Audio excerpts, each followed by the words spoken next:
Welcome to the Sports Kings from Queens, where all the sports talk is royal, real, and straight from the boroughs. Today is Wednesday, November 5th. This is episode 203. I'm Gino, joined by my co-hosts, Darren and Kevin. As usual, catch us wherever you get your podcasts, like, subscribe, follow us on Facebook, YouTube, Instagram. Give us a look, join our pages. We'd love to hear from you. If you got some questions or comments, send them to us. We'll get back to you.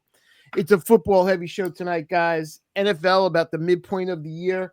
College football in the home stretch, 4 weeks to go. We had some playoff stuff we're going to talk about. Let's get right into the NFL to start it off. So, Jets were off. We're going to come back to the Jets in a couple minutes. Giants lost to the 49ers. That's our local news. They lost 34-24. San Francisco just handled the Giants. They dominated the line of scrimmage. Darren? The only thing I'll say about this is 3 weeks ago, we were one quarter away from the Giants looking like they were turning the corner and might be competitive. And now they're running out the string. A bad fourth quarter in Denver, and it's over. And the loss of Scadaboo and everything else that goes along with it. But my goodness, how a team's fortunes, where a fan base was acting like they had everything right, and now all of a sudden it fell apart. They still have the quarterback, they believe. And I believe that too, actually. And I think that was what propels them. But wow, what a difference like a month makes from where we thought the Giants were going to be to where the Giants ended up. Okay. Headlines from last week. So Sam Darnold, he had a career best performance through 4 touchdowns in the first half against my Commanders. Jane Daniels dislocated his elbow. He's going to be out a while. This is turning into the year from hell for my Commanders. That was an ugly injury. It was ugly. You know what? And honestly, we thought the Scadaboo injury was ugly. This is almost as bad as the Scadaboo injury. And the Daniels you see so much clearer than the Scadaboo. I mean, that's why. Well, maybe not. I mean, the Scadaboo, if you saw it, it was like that. So, any problem with him in the game that late? Yeah, I do. Because I didn't, but I understand why you would. Listen, I do, but at the same time, if you're not going to play him so that he actually, I mean, he hasn't played, it's not like that was the reason why I didn't have a problem, because he hasn't played. Yeah, he hasn't played. So I always have the problem because he hasn't played. Why have him in there? He's already been injury prone this year. Get him out. Yeah, I thought they wanted to get him reps, but I understand what you're saying. I could see it both ways, I have to tell you. Yeah, me too. Bills beat the Chiefs. So they extended their regular season streak against Kansas City. This playoff seed repercussions from this. 28-21 was the score. Yeah, right now the Chiefs are out of the playoffs, and the Bills are like the 5 seed. I don't think New England will hold them off, in my opinion. But, right now that's the way it looks. I also think the Chiefs will find their way in. But at the same time, Mahomes had his worst percentage passing ever. He threw for under 50% for the first time in his career.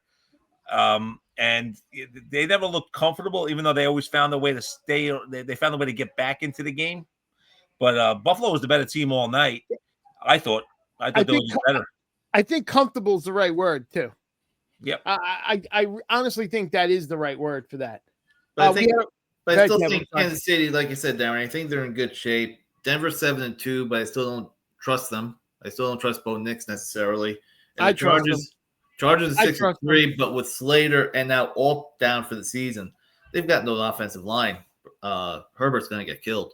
Yeah, the one thing I'll say against your trust, the only thing I'll say is, Houston basically, and you're going to get to it, gave Denver that game. I mean, if Stroud doesn't get hurt, I don't think Denver wins it. Yeah. I mean, as good as Denver is defensively, their offense put up 15. Houston's defense is very good, and we'll get into that. But Denver, we'll get right into it now. Yeah, jump in. Denver beat the Texans 18-15. They had some fourth quarter magic again. A game-winning field goals. Time expired. Stroud goes down. Darren, go ahead. Yeah, no, Stroud was playing well, and Houston's defense was playing real well. Houston controlled the ball a lot in this game. Denver had trouble moving it, but they settled and got field goals, but they got enough to win. I think that Houston is one of those teams where you're starting to see them play a little bit better. Then they lose Stroud, and you really can't trust Davis Mills. And at the same point in time, I don't think Nix looked really impressive, but when needed, he made huge scrambles and big throws. So there's a reason to trust him, like you're saying, Gino, and there's reason to doubt him because you're not going to get away with it against everybody playing like crap for 3 quarters and then being, Captain America in the 4th. We got to see him a little bit more consistent right now. I would agree with that. No, the hit on Stroud that knocked him out with a concussion, they threw the flag first, they picked it up. I thought it was the right call to pick it up. I thought it was a little bit of a late slide. I thought the defender was already coming in at him. He hit him in the chest, I thought, and his head hit the turf. That's what caused the concussion. Yeah, he led with the shoulder, didn't lead with his helmet, hit him from the side. These quarterbacks are going to run. You can't put a penny on them. They're going to get hit from time to time. Jaguars beat the Raiders 30-29. I only bring it up because it was a wild overtime, but before the overtime, we had an NFL record-setting 68-yard field goal by Cam Little. I mean, we're getting to 70 at some point this year. I have to tell you guys. I don't know where, but it's coming. Darren? Stupidest thing I heard from announcers all weekend, and I heard a lot of dumb things, was they were stunned that the Raiders were going for 2.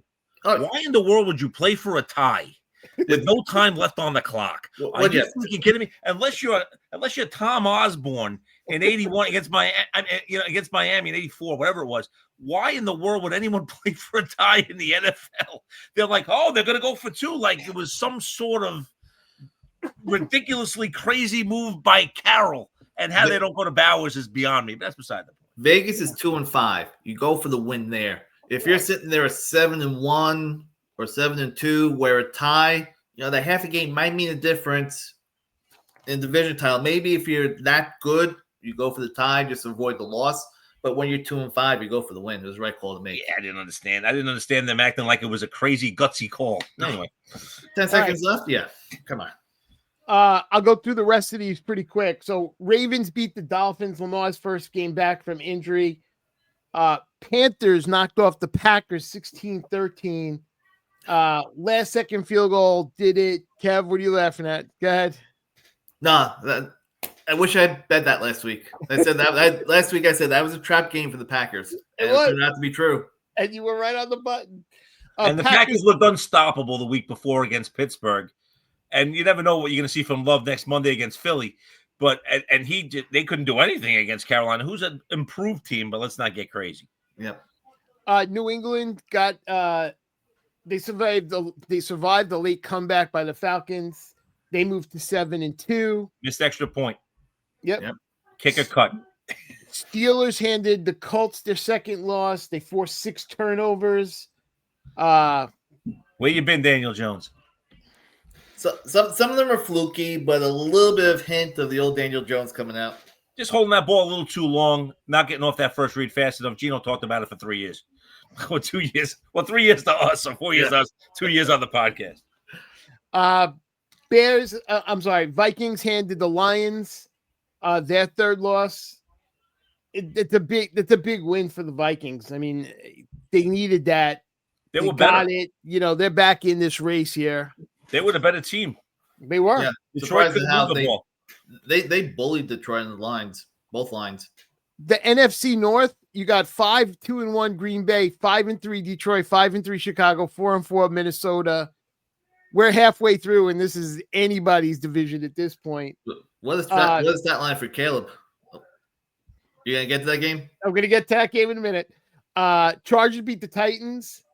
Rams knocked off the Saints. Those are the other 2 games. And then we get to Bears-Bengals. So Bears win 47-42. Somehow they wind up winning this game. So you got 3 lead changes and 3 total touchdowns in the final 2 minutes. As the fourth quarter began in this game, the Bears were in control. They were up 41-27 to start the fourth. So they're up 14. With less than 5 minutes, they're up 14. And then the Bengals come back with this blistering 15-point comeback. It's an interception that gets called back. Then Flacco, who threw for over 470 yards in the game, he led them on this drive, hitting Fant for the touchdown. And then the 2-point conversion by Higgins It's 41-35. You turn around. Then the Bengals do the onside kick, which how many times does that actually work nowadays? It works. They get the ball back. It didn't even go 10 yards, but the Bears touched it. Yeah, it hit one of the Bears. Hit his foot. Yeah. So the crowd's going crazy. Flacco marches the offense down. He hit Gisevis for a touchdown with 54 seconds left. Bengals are up 42-41. And the Chicago lead vanished in 89 seconds, Kev. That's all it took was the 89 seconds, and it's gone. Caleb's got 50 seconds. He's got no timeouts. And he leads them down. He scrambles. It's a 14-yard gain. The offense moves across the 40-yard line. With 17 seconds left, he delivers a strike right down the seam to Colston Loveland. I don't know what the Bengal guys were actually trying to tackle him with. It wasn't their hands, that's for damn sure. He pinballed his way all the way to the end zone. It's a touchdown, 58-yard touchdown. Listen, they wound up winning 47-42, but it was chaos. I mean, this was chaos, Kev. Yeah, I mean, Williams had the big day, 280 yards passing. He also caught 2 passes for 22 yards and a touchdown, rushed for 39 yards. DJ Moore had a rushing touchdown and a passing touchdown. No receiving touchdown. The Bengals questioned and challenged a play to think it goes out of bounds, and they end up losing a touchdown rather than having the ball to one. You don't see that very often. No. Caleb became the first player in NFL history with multiple passing touchdowns, multiple receptions, and a receiving TD, which is pretty crazy when you think about it. Don't listen. You look at his numbers. The only problem I have is the pass to Colston Loveland was ridiculous. How nobody tried to wound up tackling him was crazy. Well, for the game, I saw the stat: 15 missed tackles by the Bengals for 133 extra yards. And another stat for you: out of the top 10 players in the league with missed tackles, the Bengals have number 1, 2, 4, and 10. So it's not just this game; it's a team effort. And one more stat. The Bengals are the first team since 1966 to lose back-to-back games when they scored 38 or more. According to ESPN, I was reading the article on ESPN.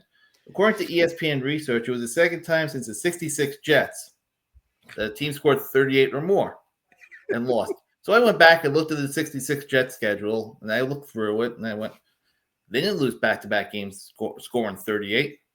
So I go to AI, type it up. It was actually the 66 Giants. So you know what, ESPN? Don't give Jets any more credit for bad stats than we already have. We're a screwed franchise. We're a screwed fan base. Don't give us any more misery than we deserve. This was the Giants. Don't assume I did not see that New York stats are against the Jets. And the rant. There we are. Good job, Kev. All right, this week coming up, Colts and Falcons are in Berlin.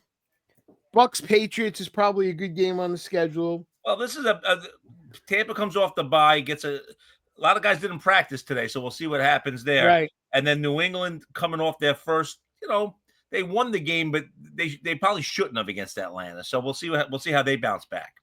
We got Texans at the Jaguars. See if the Texans can give the Jags any trouble. Texans are a home dog because of the Mills thing. Yep. We got Rams at the 49ers. 49ers, by the way, have only played 3 home games. You know that? Yeah, they go on a stretch now. They have a ton of home, ridiculous. We got Chargers, Steelers Sunday night. We got Packers, Eagles Monday. Jets home for the Browns. To me, the game of the weekend is Baltimore and Minnesota because Baltimore's a road favorite in this one. Minnesota coming off a really good game last week. Baltimore looked great. It was against Miami. I know everybody's expecting Baltimore now to just take over. Everybody thought Pittsburgh would lose to Indianapolis and they'd be a game out today. Didn't happen. They're still 2 games back. Not that they can't make that up.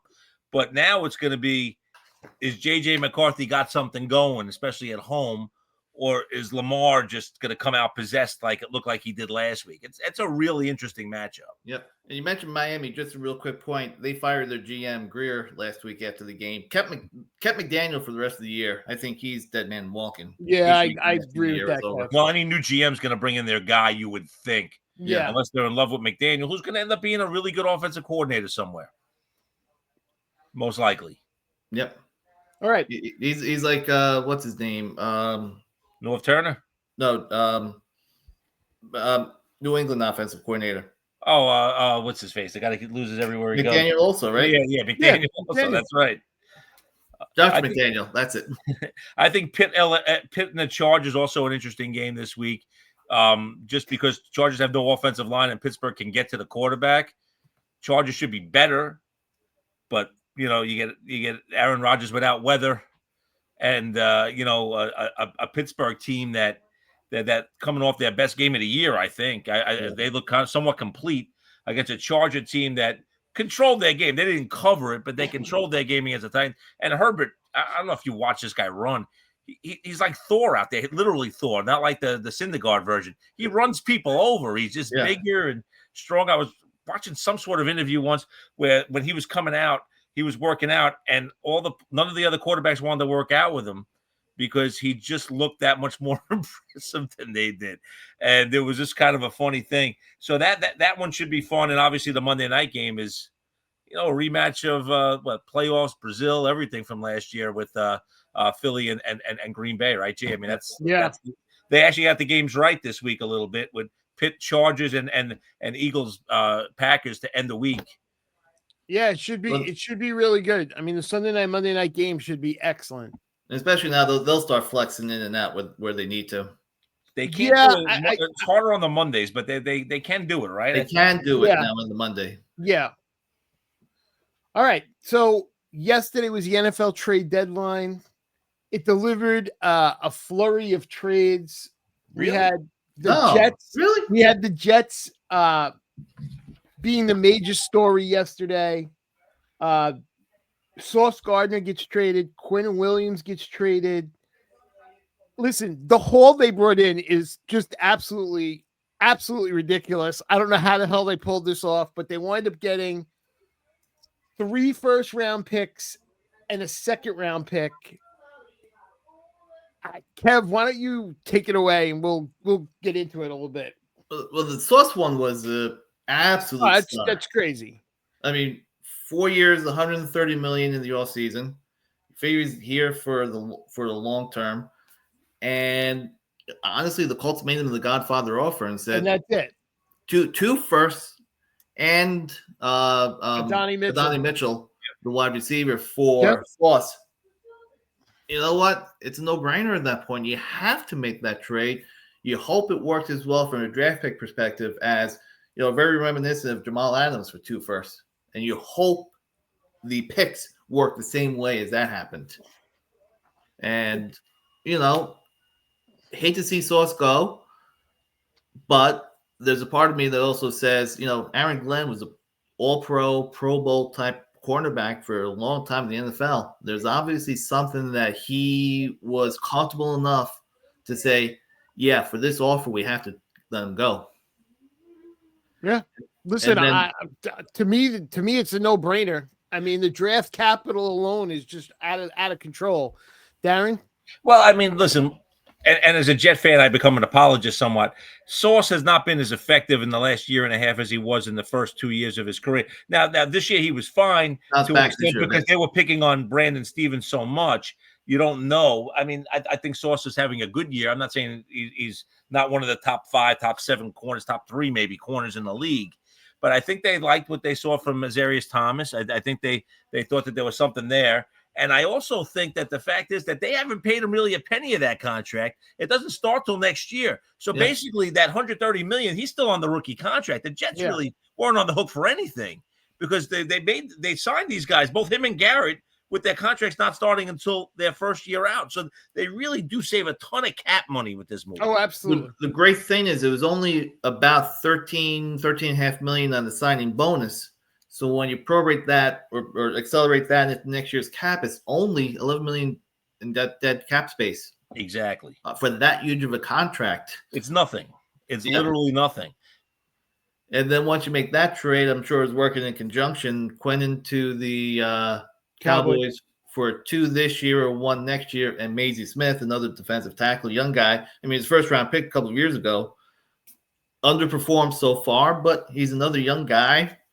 You know what? You bring him in there, you see what you got in your system, And to me, from everything you read now is that Quinnen had approached the Jets. He requested a trade. His preference was Dallas. Credit to Quinnen, it never leaked. It never came out publicly. It gave the Jets a chance to at least keep some leverage in the negotiations, and we're able to get a 2 and a 1.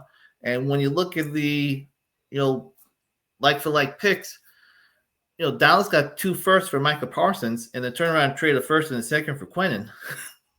Yeah, what did they do there? Yeah, it makes no sense. Quinnen Williams is a fine player. He's nowhere near the class of Micah Parsons. Well, they're different players, but the thing about it is that what's your record if you're Dallas right now? What's your record? 3-5. Yeah. Yep. I mean, what are you doing? I mean, you're not making a run. Yeah. Listen, can you easily finish second in the NFC East? You can. Can you pass some tiring horses? You can. But, Gino, you read the NFC North. Are all these teams going to collapse? Are they going to pass maybe one of the other teams, but not 2 of them? Tampa Bay is playing really well. You never know if Atlanta kind of gets a resurgence. And out in the West, you got everybody good.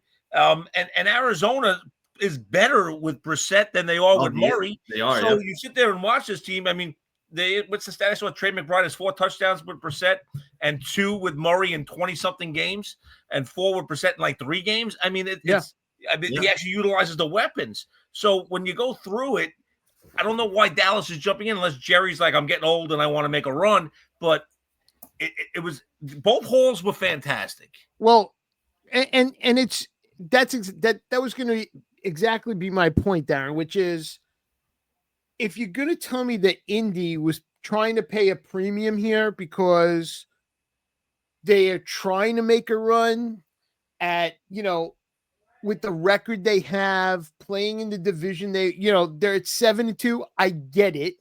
Okay.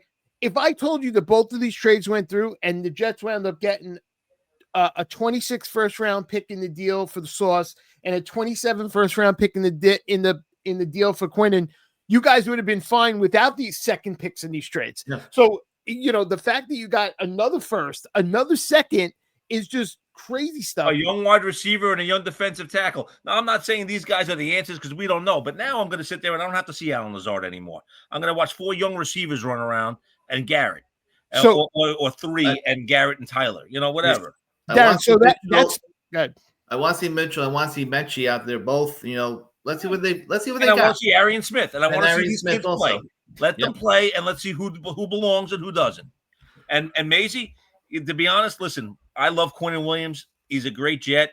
The problem with Quinnen was that there were a lot of games where he didn't show up, and it's not that he's getting double teamed. I get it, but he wasn't making a difference on the interior.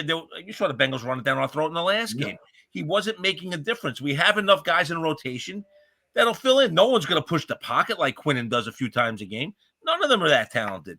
But what it's going to do is going to give these young guys a chance to see what we have, free up a ton of cap space. And what the Jets basically sold us is, don't worry about this year, celebrate in April. Now, does that sound dumb? Of course it sounds dumb. But when you're a Jet fan, now I have something to look forward to in the offseason because my season was already gone anyway. You're 1-7 with them. What's the difference going to be?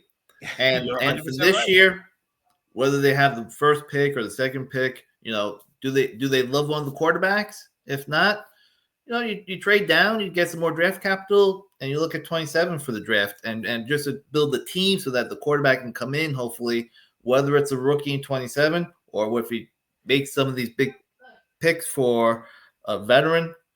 You want everything in place for the quarterback. Yeah. So I get the Colts doing it because they're trying to make a run. The Dallas piece, I don't get it all. I don't get it at all. I don't know why you pay the premium at this point for this when you're 3-5-1 and you're behind. And Darren talked about it, a slew of teams. Yep. Okay, it's not like you're behind one team. You're behind a slew of teams. Okay, you don't have any tiebreakers. You have nothing in this. You lost a tiebreaker to Arizona the other night. Yeah. Okay. I mean, like I said, for the Colts, they're in contention for a 1 seed, bye, home field throughout. Yeah. And if Sauce Gardner's going to make the difference if you get into the Super Bowl, teaming with Ward on the other side when Ward comes back healthy and winning the Super Bowl, guess what? When those first-round picks come around the next 2 years, you look at your Super Bowl ring and you go, yeah, it was worth it. And Kev, let's be honest. You have no idea what Daniel Jones is going to be next year. Right now, you don't even know if he's going to be a coach. He's not signed. Agreed. So here's my point, right? I don't think NFL teams get aggressive enough at the deadline. And this is where I think a lot of the other sports get it right with the trades. I know you need trade partners, so it's not a one-way street. You got to have somebody else to cooperate with you. But if you're getting close to competing, you got to try to go make a trade or two to get there, because you don't know if you're going to have another chance. Listen, Washington's the easy example. I thought maybe we would get to 10, 11 wins this year. Jayden hasn't been healthy all year. There's no way I'm winning. Okay. Buffalo needed a wide receiver. New England needed a wide receiver. Kansas City needed a running back. I'm just giving you big ones. Green Bay just lost Tucker Kraft. They need a tight end. They did nothing. Okay. And the bad teams are just a bigger problem as anything else, because you can rebuild a team quickly if you're smart by trading players. You get cap space, you get picks. The Jets, Miami, Cleveland, Tennessee, Vegas, the Giants, New Orleans, they did basically nothing. The only one is the Jets that did some of this. Now, here's the only question I have for you guys, and that is, it was out on Twitter, so I saw it, that the Jets were asking for a 3rd-round pick for Brees, and apparently the offer from Kansas City was a 4th. Now, I can't confirm this. This is what was on Twitter. I read the same thing. Okay. If it's true, why the hell is that trade not made?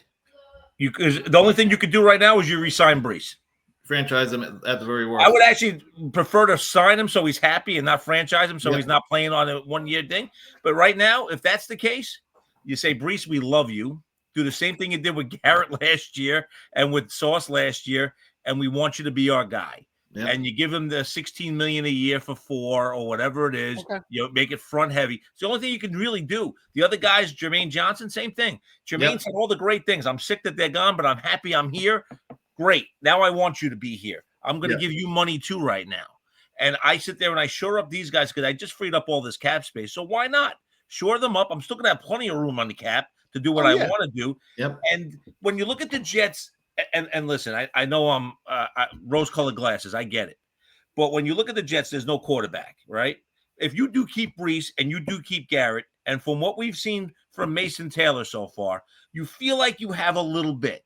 You have 2 bookend tackles. Are they going to be great? We have no idea yet, but they're young. So you're going to give them a shot. They're both first-round picks. I mean, the O-line's been solid this year. Hasn't been great because I don't love the center. If we would have had a very solid, I'd feel much better, but it's been fine. I agree with you. So when you look at the offense, if you can find the right guy, the right signal caller, and don't come out and get me Kyler Murray because I'll lose my mind. Draft somebody and let's see what we can do. But you have pieces in place, especially if you keep Brees. If they decide for some strange reason to trade Brees in the offseason, sign him and trade him or whatever it is, then that means they're going to go with Braylon Allen and Davis. I can live with it, but I'd rather try to keep Brees if that's what you're going to do. On the defensive side, you got some question marks. You kept your 2 ends. You got a bunch of tackles. You got to see if any of them pan out. You got to hope the cornerbacks pan out, and you're going to be drafting people. You're going to have 4 picks most likely next year in the top 50. I mean, so you feel pretty good about it. We'll see what happens. And I said that because most of these teams don't make trades. Now, we did have a couple yesterday. Cowboys also brought in Logan Wilson. Don't know what the hell that does for them. He's trying to stop the run and win, but again, he's 3-5. Seahawks, they traded for Rashid Shaheed, another weapon to give Darnold at wide receiver. Jaguars traded. They brought in Jacoby Myers. And that was a smart move for them with Travis Hunter getting hurt. I thought it was a smart move. It was. Yeah. And then, especially with Travis Hunter going down. And then you got the Eagles, the only team that made these trades to try to make themselves better. They made the trade with the Jets for Michael Carter. They brought in Jair Alexander from the Ravens, and then they brought in Jalen Phillips from the Dolphins. So at least I thought they were trying to, shore up some of their needs Howie Roseman did a great job. Better. He did. Yeah. I listen. All right. Any other NFL points before we move on, guys? No, I mean, we touched on all the injuries. No, I think we're good. I think we're ready to go. Jets versus Browns this week. Game everybody's looking forward to watching. That I read a thing that was flexed to 4 a.m. on Tubi TV. They're playing that game in Nova Scotia in front of no crowd. All right, Gino's got his Kings Ransom bets for this week. Let's go for it, brother. I got 3 bets. I'm on this 6-point tease, by the way. So my first 3-team parlay is Seattle, Chicago, and Buffalo money line on a 6-point tease. I'm sorry, not money line, 6-point tease. So we get Seattle minus a half a point, Chicago plus 1.5, and Buffalo minus 3.5. That's a plus 140. My second one, I missed on this last week. We're going to try this one again. It's plus 800. Baltimore minus 4.5, Lamar a TD, Henry a TD. It didn't hit last week, so the odds went up actually. Now it's a plus 800. And then my third one is going to be a 3-team money line parlay. Pays 649. It is New England on the money line, the Rams on the money line, and Pittsburgh on the money line. And those are my Kings Ransom bets for week 10 of the NFL season, guys. All right. We're going to move to college football. We got some stuff to talk about. Here we are. 4 weeks left, G. 4 weeks. That's 4 it. weeks. And the regular season, I should say, anyway, before we get to the conference championship games and all the things that go on with college football. We have more SEC coaches getting fired. Hugh Freeze goes down this week. Yeah. So we have another one one quarter of the league. This week. It's a league where they fired everybody. Dabo somehow keeps his job in Clemson. He said, I think I'm going to get fired, but he didn't yet. But, lot going on in these conferences. Let's start with the SEC. Let's start with the big dog, okay? Yep. Tennessee says bye-bye. They're done. They lose. They're out. They lose at home to Oklahoma. They haven't had a good win all season. Haven't beat anybody ranked. Right. So they're done. Lose or leave town matchup with Oklahoma. They lost. They're done. They're done. Vandy goes from looking pretty strong to having to win out now, okay? They have their second loss, and they end at Tennessee. So that even though Tennessee's out, that's a rivalry matchup. The other matchups are home for Auburn and Kentucky, games that are winnable. They're going to have to win that last game, Kev. They're going to have to, even being consideration. Oklahoma has to stay alive with the win over Tennessee. They do that. Now they also need to win out, but they have to go to Bama, and then they play Missouri and LSU. So they have to win at Alabama to keep their dream alive, Kev. Yeah, and right now, we can talk about it a little bit. They were 12th in the poll that came out, or the playoff rankings that came out Tuesday night. A little high, in my opinion. I didn't have a big problem. Because you're an SEC biased guy, but an average person would say it's high. But like you said, Darren, I'm kidding. That game at Alabama is going to determine their season. If they win that Alabama game, the other 2 games are winnable. Texas stayed alive with the win against Vandy, and you know what? That was a bad freaking beat because I got to push, and I should have won that game easy. They gave them a 2-point conversion that was not even close. I mean, it was like, what do you? And they reviewed it and they kept it, and they just let Pavia run down the field in the fourth quarter. But Texas was the much better team against Vandy last week. Now they have to win out, and they go to Georgia. Yep. Then they get Arkansas, and then they host A&M in that freaking battle at the end of the year, that huge match up there. So they have to win out. I mean, listen, if any conference gets one team with a three losses, it might be the SEC, but they're going to need a lot of help to do that, Kev. Yeah, I mean, you look at last year, 3 losses, they were still pretty clearly in. I think this year, when you look at the whole landscape, 3 losses is going to be real tough to get in this year because there's a lot of teams right now with 0 or 1 loss. In the top exactly. Then you get Missouri, all right? They need to win out. They're barely on life support. They have A&M, then they play Mississippi State, Then they go to Oklahoma and go to Arkansas. They have to win all 4 of these games, and they're playing with a true freshman quarterback that was 3rd string to start the year in solid. So they lost Prabula, which really killed them. And no good wins yet so far. So listen, they gave Alabama all they can handle, and they probably should have beaten Vandy, but they lost both of those games. You know, so that's what happens. Ole Miss has a little bit of breathing room. I think Ole Miss is pretty safe, in our opinion. They still have Citadel, Florida, and then they play at Mississippi State. Hard to imagine them losing any of them. If they lost one, it'd be a miracle, in my opinion. at Mississippi State because it's the Egg Bowl, and you never know what happens with the cowbell. Yeah, they're 6th right now, so they've got the wiggle room. We'll talk about overall, but we really want to be inside the top 10 this year, no doubt. And like you said, they got a little bit of wiggle room, but there's no reason at all they shouldn't run the table and be 11-1. So then we get to Georgia, right? They're 5, right? So they have to go to Mississippi State this week. Then they play Texas at home, Charlotte, and then they go to Georgia Tech, but not at Tech. Tech took the money and played the game in Atlanta, so they take away that home field advantage, which is kind of dumb. But Georgia in good shape, and they have the win over Ole Miss. So you almost feel like even if they slip up a little bit, Georgia should be safe. Yeah, again, as long as the records is the same, Georgia stays ahead of Ole Miss because of that win. Sell that to Miami and Notre Dame when we get to it. Yep. Alabama in great shape. They're undefeated in conference, okay? And they've actually beaten Georgia, they beat Missouri, and they beat Vandy. So they've beaten good teams, right? And Tennessee, which I think is still – yeah, they've fallen out, but I'll give you that. You're right. I mean, I was going with the 2-loss teams, but you're right. Yep. Another good win there. And they beat them by 17. They have LSU, Oklahoma, Eastern Illinois, and then they play the Iron Bowl at Auburn. They should be fine. Yep. Again, one loss there. As long as it's not to Eastern Illinois, they should be fine, even with one more loss. And then A&M has probably the most wiggle room. They have no losses, right? So they're undefeated, and they have the win at Notre Dame, which kind of helps. And now they go to Missouri, which is never easy. South Carolina, Samford, and then they go to Texas to end the season. So when you look at this right now, the 4 teams seem safe. I don't know if they get a 5th. Everybody has a tough road to run the table. Maybe the best chance out of everybody running the table is Vandy. Do they leapfrog everybody with their best win being Tennessee? If they win now, they can leapfrog Texas and Oklahoma, even though they lost to Texas. Texas has the advantage. They've beaten both Oklahoma and Vanderbilt right behind them. They got to go to Georgia, though. But they do go to Georgia, and they still play Texas A&M. It's at home, but still 2 tough games there. Vandy does have a chance here. But again, getting back into the top 10 is going to be tough. I agree. So the SEC, and we're going to get into the rankings as we go, but there's 4 teams that we feel pretty good about, correct? Yep, I think so. I agree.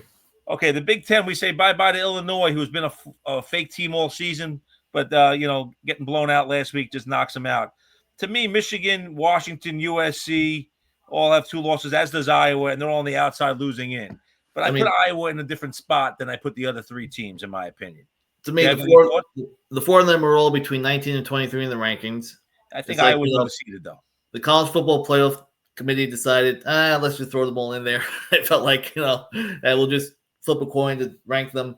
But it's clearly, I think it's a top 3, and nobody else has even a chance. Well, I think Iowa's got a shot, and I'm going to tell you why. Why? They got 2 losses. They lost the Cy-Hawk Classic 16-13 to by 3. It was I think 16-13 to Iowa State, and then they lost 20-15 to Indiana.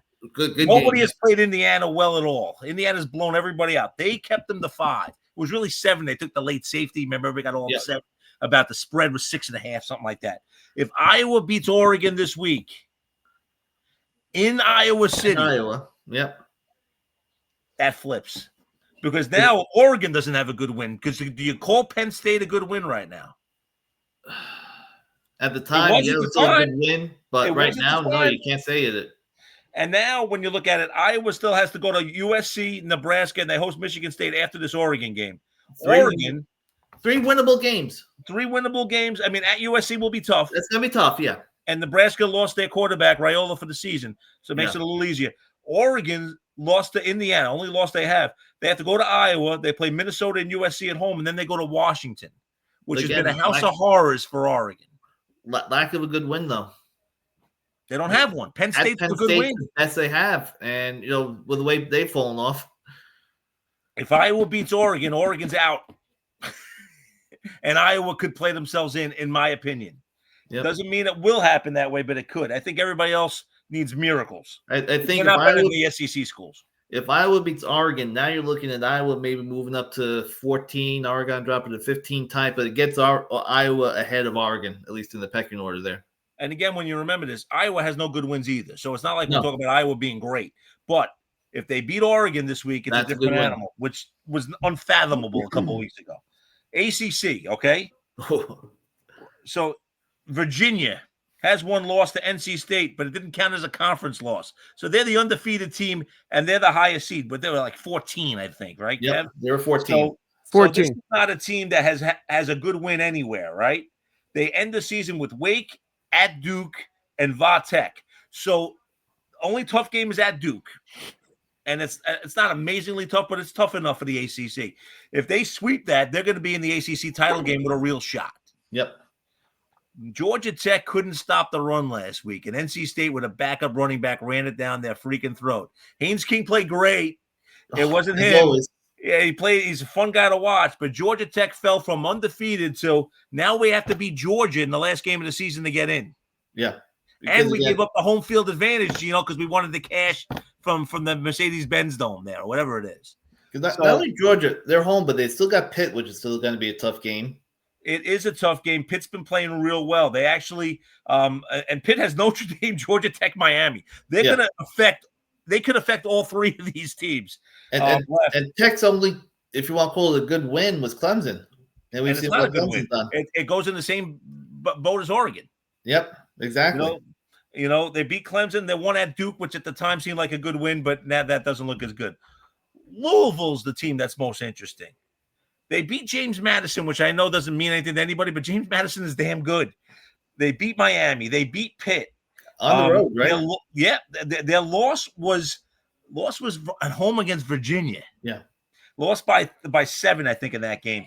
And they have Clemson, and they have to go to SMU, and then they end the game with the Commonwealth game against Kentucky.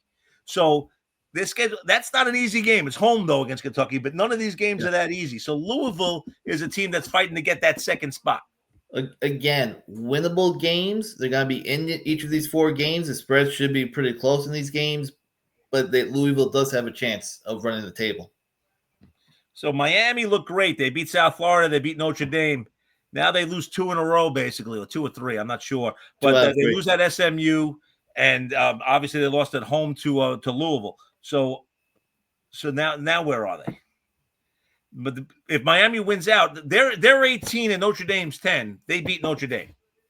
Doesn't make sense how they're so far apart. Even though I think Notre Dame's better, I go, if you go by the eye test, the Irish are the better team.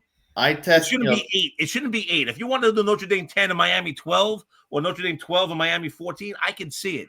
But 10 and 18 seems a little extreme, Kev. I mean that loss was week 1. Yep. I know it counts for a little less. I know they look at the body of work, but yeah, I mean, losing in week 1 to Miami is a lot different than losing last week to Miami, but Miami still has that win. They should be separated by 2, 3, not 8. But okay, so here's where I jump in though. So, but what that means, if you're going by the rankings, is that they're going to jump over 3 other ACC teams. Because they're at 18 right now. Georgia Tech's at 17. Louisville's at 15. Virginia's at 14. So if you move them all the way up, you're telling me they're the I would actually slide Notre Dame down. I would have moved them up. Okay. Notre Dame. Tell me Notre Dame's going to win. USC? At USC. And it wasn't at USC. It was home. And USC kind of blew that game by trying to do a wide receiver pass. If it was at USC, it's in November. It's the only reason I remember. That's right. And if it's right. South Bend, it's in October. I have it typed down wrong here. But the fact is that they should be down further, in my opinion. Okay, but then here's the question, right? So you got those 4 ACC teams in the rankings right there between 14 and 18. Then where do you put Notre Dame? In between there? I probably am somewhere around 14, 15. Okay. I probably don't have them at 10. You still may not have Miami ahead of them, though. No, I don't know if I have them ahead because Miami's been bad the last 2 weeks. Yeah. Okay. But they still beat them. Notre Dame's playing better right now than Miami. And here's the problem. If Miami keeps losing, it only hurts Notre Dame. Notre Dame needs Texas A&M to keep winning, and they need Miami to keep winning. We know why Notre Dame's ranked 10th.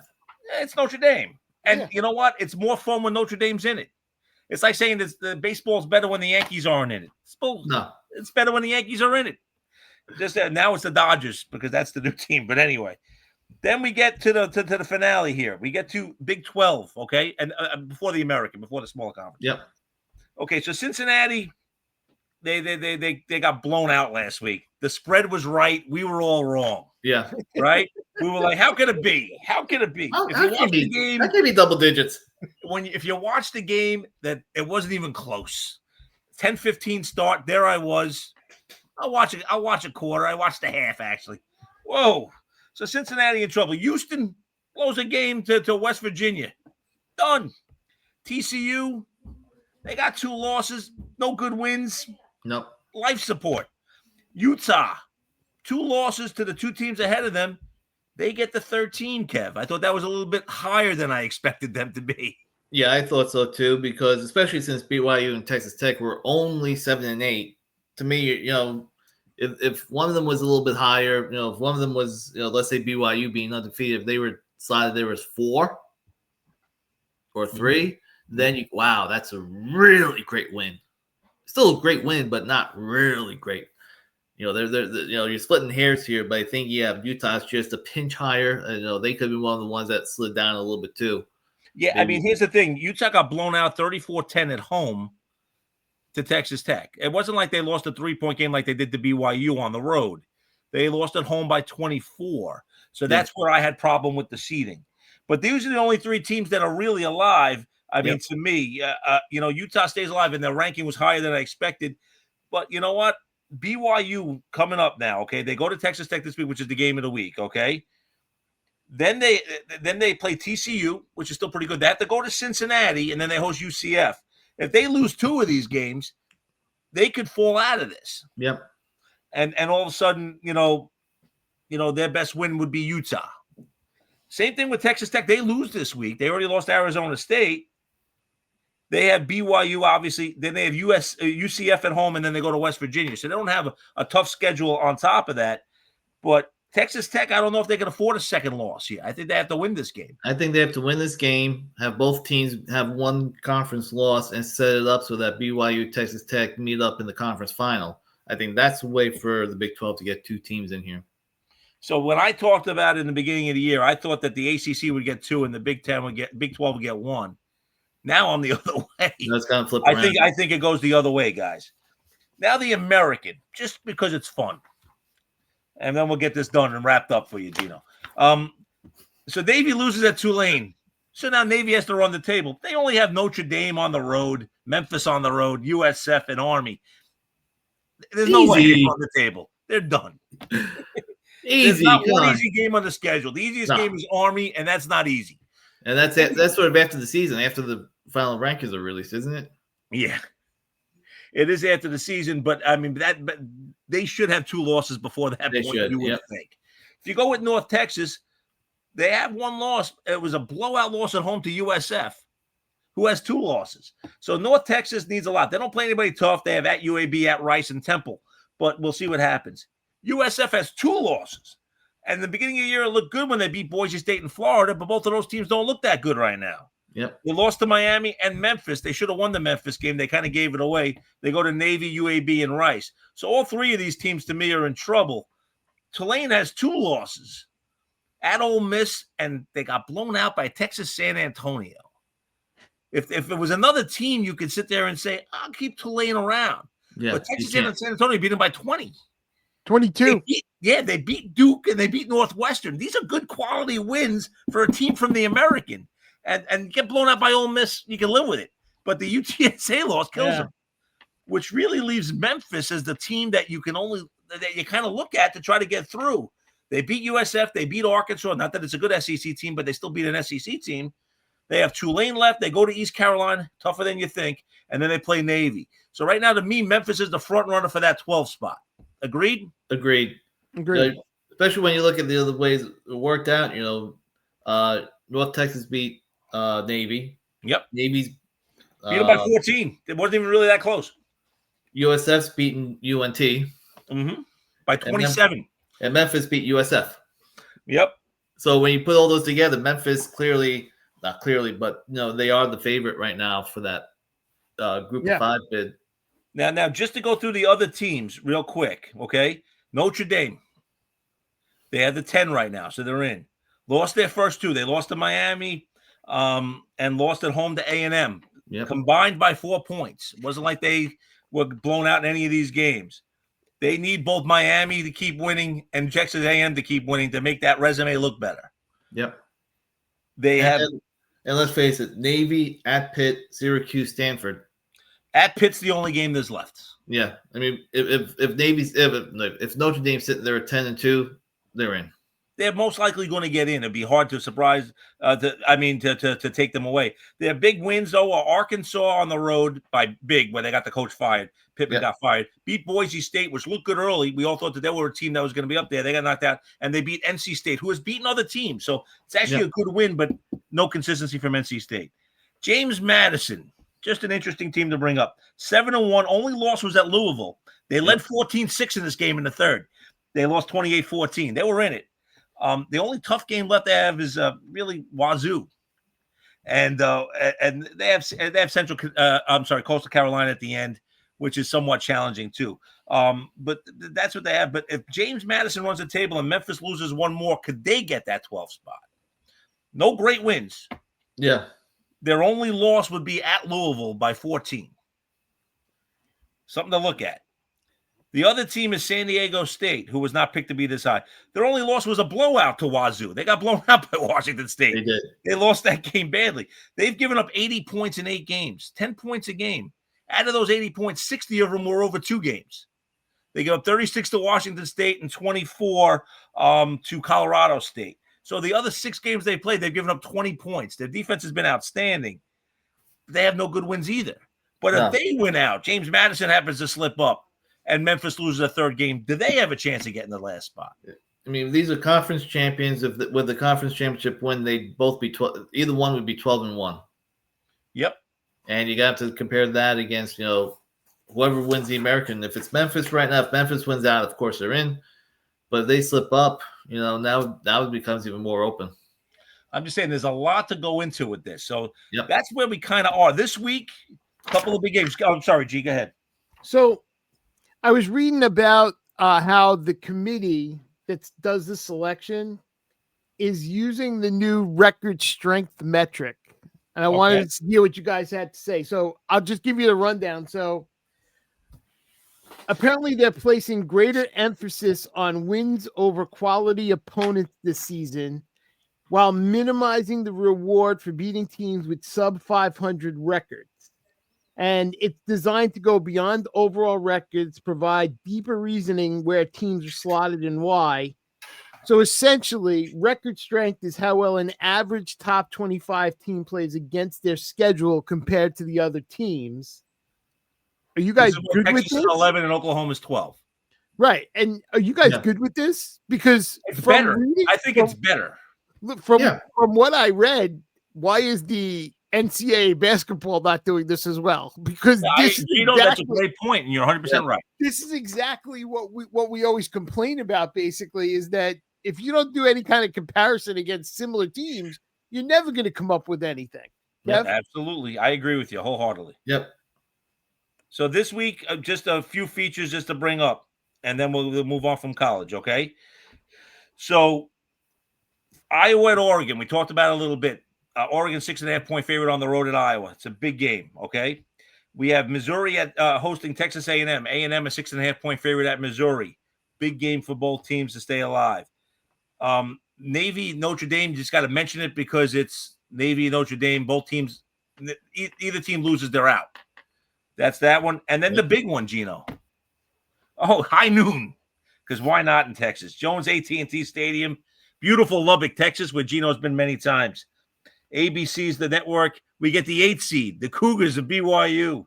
They come into Lubbock undefeated, one of 4 undefeated teams in the country, G. And they take on the 7-seeded Texas Tech Red Raiders. Red Raiders are right now a favorite of 10. Started at 9.5, moved up to 10 last I saw. Over under 52.5. Gee, what are you thinking? Who you like? All right, so Texas Tech plays some dominant football when Baron Morton starts.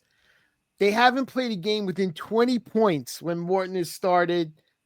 But this is basically a win or miss. It's either a win or you miss the Big 12 championship at this point for Texas Tech. I'm going to take the Raiders at home. Give me Texas Tech minus the points. Maybe, 34-20, 14 points. Kev, what do you think? Yeah, Texas Tech is better. They're playing at home, but I'm all in on Brock Meyer.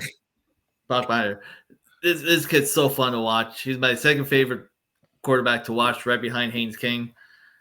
Do I think Texas Tech is going to win? Probably, but do I see it being double digits? No. I think BYU is going to give him a hell of a run here. This is going to be close. It's going to be right down to the final 2 minutes. It's going to be up in the air. So give me the BYU plus a 10. Okay. I'm going to break the tie with Tech. I think Texas Tech kind of wins this game. I think they've been really good when Morton plays. I think that both teams run the ball great. They really do. I think Texas Tech is a little bit more versatile than BYU is. And I also think that Texas Tech is a little better stopping the run. They're number one in the country. So I'd say a lot better at stopping the run than BYU is. I'm going to take Texas Tech. I'm going to say it's 31-10, 34-10 type of game. But I hope it's as close as Kevin wants it to be, because I think that would be a fun game to watch. Gee, why don't you give us your next one? All right. My next one is I'm taking Indiana at Penn State minus 14.5. Nittany Lions have lost 5 straight. Mendoza is one of the Heisman front runners for a reason. I think he has a big day. And I got news for you. If the name Penn State wasn't in this equation, I think the spread is 17 or 20. I like this personally to bet. Give me Indiana. I think they win by at least 20. I'll take Indiana minus the 14.5. Kev? I'm going down under the lights down in Tuscaloosa. This game is Alabama's favored by 10.5. LSU is without Nussmeier. Of course, they fired Kelly. They're in a mess right now. Give me Alabama. I'll lay the points. I think Alabama wins this by 3 touchdowns. I like it. I'm going to mention a game that I mentioned earlier. I'm taking Iowa plus the 6.5 against Oregon. I don't know if they're going to win, but I think it's going to be a field goal game one way or the other. I think Iowa's defense is really, really good. I'm going to take Iowa. I'm going to say Iowa does win it. I'm going to say Iowa wins this game 23-20. G? All right, my last one. I rarely take huge spreads. I'm taking one. Ohio State is at Purdue. It's minus 29.5. This has got blowout city written all over it. Give me Ohio State. I think they win this by 40. 48-10 maybe. I could see this. I could see him breaking 50. Give me Ohio State minus the huge points. Kev? I'm torn between 2 games. Both of them have 6.5 point spreads.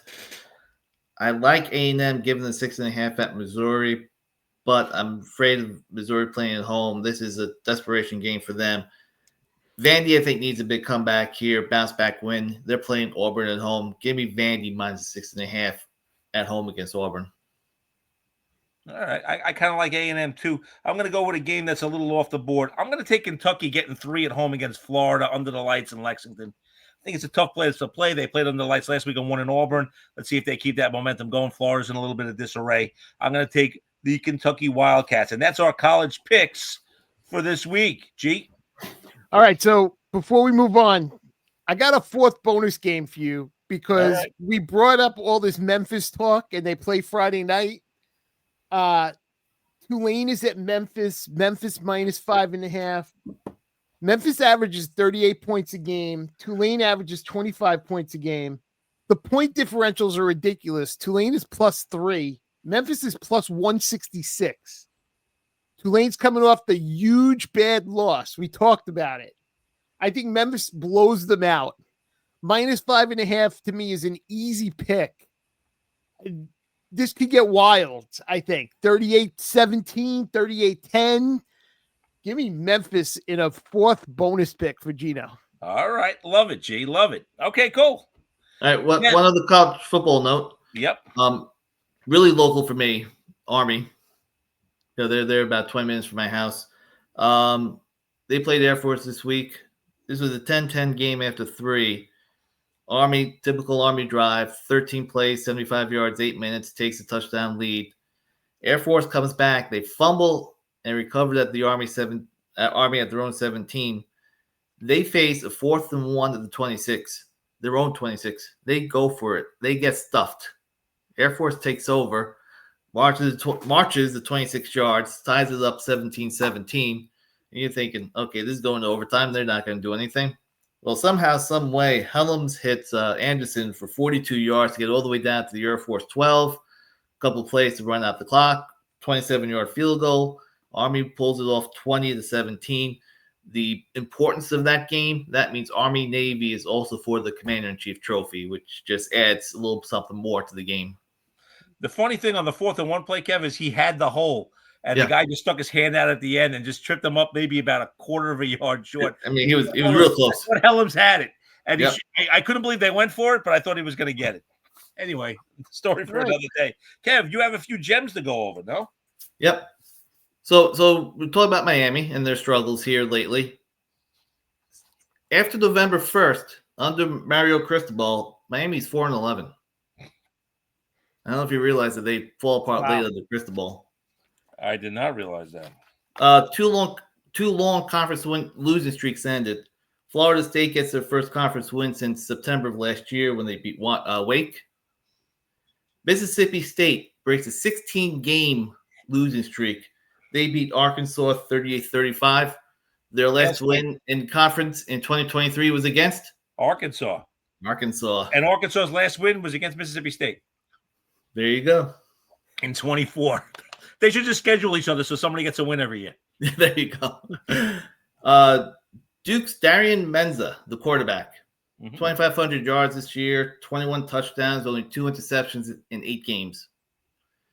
The last quarterback to be at those numbers through their team's first 8 games, some guy from BYU named Zach Wilson. He was a great pro. Wow. So good numbers, but bad comparison. Absolutely.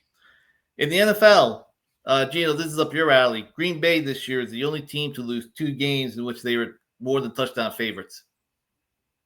They lost week 3 to Cleveland, and of course this weekend 13.5 point favorite, 14.5 point underdog favorites, or 13.5, I should say. Yeah, and they beat Carolina. Arizona 3-10 on Monday Night Football in their history. All 3 wins are against Dallas. And if you remember Rod Tidwell's big catch too, even in fictional, they won a big game against Dallas. And I'm going to give you a bonus. Champions League soccer. Uh-oh. Now Gino's in. Bayern Munich, Luis Diaz. Terrific player. He had 2 goals in the first half, then gets the red card. The first player ever in Champions League history with 2 goals and a red card in the first half. That's awesome. And those are my hidden gems for this week. Nice job. All right, cool. All right, Darren, we're going to go around the world of sports. We got a couple of things we're going to not talk about. Yeah, Breeders' Cup. We had the classic, and it was a classic. Oh, listen, despite Sovereignty not running, great field, and what we learned in this race was that the 4-year-olds were better than the 3-year-olds that ran. Forever Young is the winner. Okay, he finally gets Sierra Leone, who came flying down the stretch from the back of the pack. Sierra Leone, if you don't know, is a horse that makes one move. He's not one that's going to be. He's way off the pace, and he's going to come flying. Forever Young, what the genius of the ride was, they had the little rabbit out there. He kept Fierceness boxed in, so Fierceness had nowhere to go. Yep. And when it was time to make the move, Fierceness had to get around the tired horse, and Forever Young took the move and started going. Suddenly you see mind frame. You see journalism showing their faces. They're coming right there. Sierra Leone's coming flying from the back of the pack. Fierceness trying to get around on the inside. But great win for Japan, just like in the World Series. We get an amazing win for Forever Young, who had always been a bridesmaid in the United States, and now is the bride, champion of the Breeders' Cup Classic. Kev, great race. Yeah. One of the best rides by a jockey I've ever seen by Sakai. I mean, Absolutely. Like you said, Darren, he captured it perfectly. They kept Fierceness. Fierceness got hurt by having the one post and just trapped on the rail the whole way around behind the rabbit, who wound up, tiring late, like you said, and just the effort to try to get around contrary thinking. Yep. Just gave Fierceness no chance. I mean, the fact that he was able to hang on, stay for third, shows that he was still a terrific horse. It would have been interesting if he'd been able to get out, and Sierra Leone had that huge move. If it's a little bit further of a race, he probably catches him. But Forever Young, great ride, and terrific job in him to win. And like you said, Dan one of the best classics, in a long time. Field was great. The race was great. It lived up to the hype beforehand. We wanted a great race. It turned out to be a great race. Listen, and Sierra Leone was right there, had a shot. Go if the race is another, I don't know, 20 yards, Sierra Leone probably wins it. But great win for Forever Young. Now we've had 42 classics. 14 3-year-olds have won it. 28 4 and above have won it. So the older horses generally have a feel and are ahead. Kev, G. Exacta paid $29.80. By the way. Yeah, no, listen, not a bad payout. 7-2 on top of 7-2 on top of 3-1. Yeah. And that's how the triple went. So they were the three favorites, not in order by any stretch. Right. Trifecta paid a little over $65. Yeah. Same three horses as last year, just a different order. Yep. No, great race. Yeah, last year the second place horse won it. The third place horse finished second, and the winner finished third. So just a little bit different. We won't get it next year. Fierceness and Sierra Leone are both retiring to stud. Mm-hmm. But you know what? They gave us an extra year, and I was happy with that. Yep. You want to see these horses. You want to see these 3-year-olds race at least to the 4. Yeah, it just makes it more fun. Yep. Just a couple baseball moves that happened. So a couple guys filed for their free agency. So Diaz, who I think is a must sign for the Mets, probably the biggest must sign that they have, along with Alonso. And for the Yankees, we saw Bellinger. Biggest surprise to me was Imanaga. I didn't expect him to opt out like he did. So now the Cub pitcher is a free agent. I think it's someone I didn't expect to see, along with Tucker. You obviously have Schwarber. Bichette is out there now. Bieber resigned, so he stays. Michael King is out there. Suarez is out there. Giolito's out there. Bregman's out there. It's going to be a pretty wild free agency, guys. Yep. Darvish out for the year in San Diego, UCL surgery. Yeah. You guys have anything else you want to touch on? No. Hockey, Matthew Schaefer still looking like the real deal. 2 goals the other night. The youngest defenseman ever with 2 goals. Broke the record that was held by some guy named Bobby Orr. Yep. And then, of course, Ovechkin scores his 900th goal tonight. First player ever to do that. Wow. Yep. And, the Rangers can't win or score at home. We'll get more at the hockey as we go. G? All right. We're ready for NFL picks. Anything else before we get there?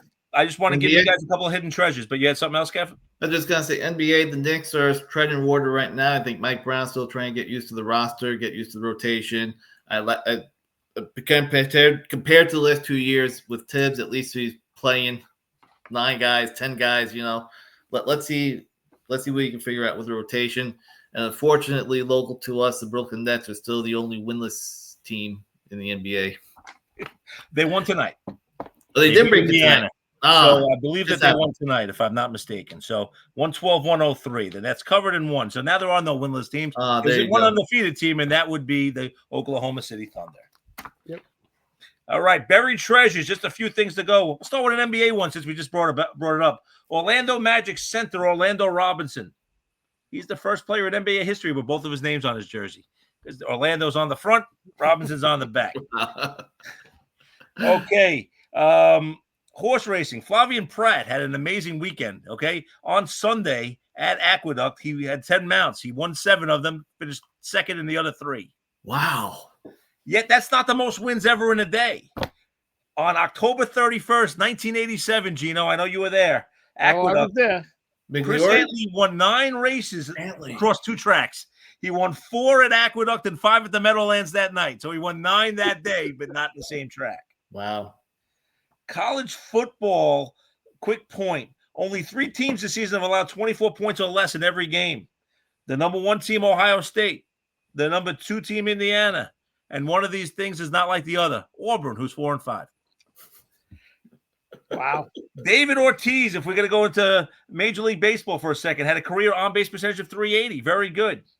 If you took all 762 home runs by Barry Bonds and made them outs, his on-base percentage is .384. I just think that's an amazing stat. I didn't know that at all. I was like, wow, that one blew me away. Quick thing about the Iron Bowl, one of the classic Auburn versus Alabama matchups where we had that guy Updike, poison the tumor trees. That's how sick these people are. This will be the 7th straight year where we have a unique coaching matchup. Okay, in 19 it was Saban against Malzahn. In 20, it was Sarkisian against Malzahn. 21, it was Saban against. Yeah, he coached for the game. Saban wasn't on the sideline. 21, Saban against Harrison. 22, Saban against Cadillac. 23, Saban against Freeze. 24, DeBoer against Freeze. 25, DeBoer against Durkin. 7 straight years of this rivalry where we don't have the same coaches back to back. Wow. Only 3 pitchers in history have won 3 Cy Young Awards and 3 World Series. Sandy Koufax, Jim Palmer, Clayton Kershaw. Right? Yep, absolutely. And then the last one I'm going to give you because I think it's the most interesting, okay? I'm going to go to the world of hockey because Gino loves it when I do this. On April 11, 1975, the New England Whalers and the Minnesota Fighting Saints played in the Hartford Civic Center for a WHA first-round playoff game. Early in the second period, a melee ensues like they did in hockey in 1975. Both benches cleared and emptied. They dropped the gloves, not unusual at the time. Fights were in the benches. Fights were in the penalty boxes. It was ridiculous. 2 teams combined for 41 penalties and 217 penalty minutes, a WHA record. Then both teams boarded the same charter flight and flew to Minnesota. And those are my buried treasures. I was blown away to hear that they were on the same flight afterwards. That must have been one hell of a flight. All right, Gino, lead us. All right. 9 weeks in the books, NFL week 10. Through those weeks, Kevin is at 13-14. Darren, 14-13. Gino at 16-11. I've caught fire all of a sudden. I've hit 7 of my last 9. I have the T-box. I am starting with the Buffalo Bills in Miami. I think Miami has problems all over the place. Buffalo minus 9.5 is my first pick. Darren? You know what? It's a tough game. I'm going to take Minnesota plus 4.5 against Baltimore. I just think that spread's too high on the road. I wouldn't be surprised if Baltimore won it, but I'm going to take I think that's a field goal game. I'm going to take the Vikings. Kev? Jaguars at the Texans. I know the Texans' defense is tough, but no CJ Stroud, and it's 1.5 I've got, so I'm taking Jacksonville laying the 1.5 at the Texans. Okay. My second game, and I keep betting against them, Darren, and I keep winning. I'm taking Chicago minus a 3.5 against the Giants. Listen, they're just trying to tread water right now. Offense is lacking. Give me Chicago. I think they play spirited football after last week's craziness. Give me Chicago minus the 3.5. I'm taking the Bucs laying 2.5 against the Patriots. I just think they're better, and I think they win that game. I think they'll win by a touchdown at home. I'm taking Tampa Bay. Kev?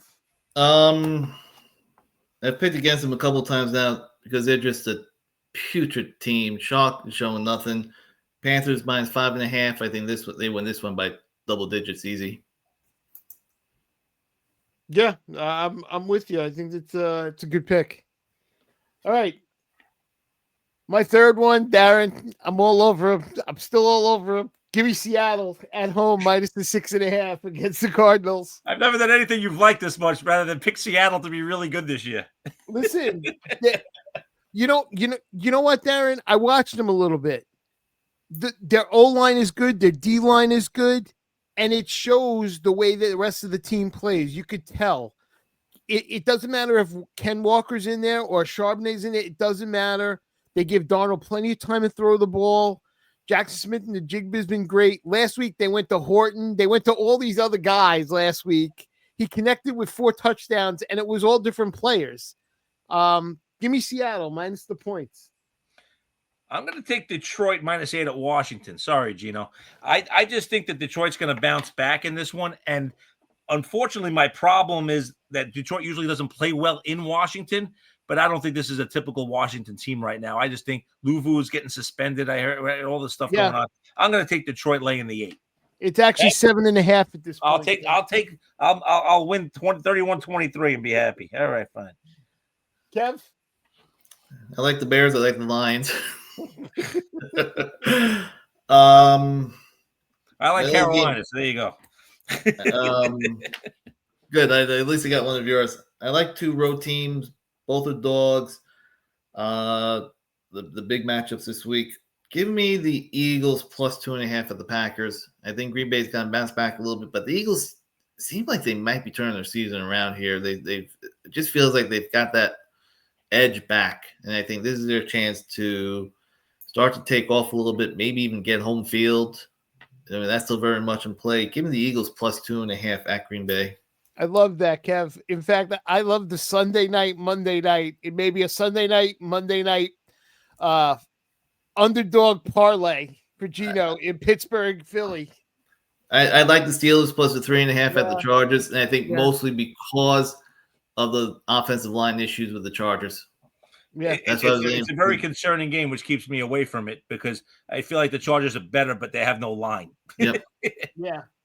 Just one of those things. Boys, anything else before we wrap up? Nope. This a little longer than we expected show as we went a little too deep in college. Wrap it up. We are the Sports Kings from Queens. Darren here with Kevin here with Gino, talking about the wonderful, wild, and wacky world of sports. A wacky world where a 1-7 team has given me hope and excitement. Please download the podcast anywhere you get a podcast, whether it be an Apple Product, Spotify, TuneIn, whatever you like. We post a lot on social. We're posting almost nightly. Please like it. If you don't like it, pretend you like it. Share it. Tell other people about us. Be part of the show. Do more. And without any further ado, may your sports be with you.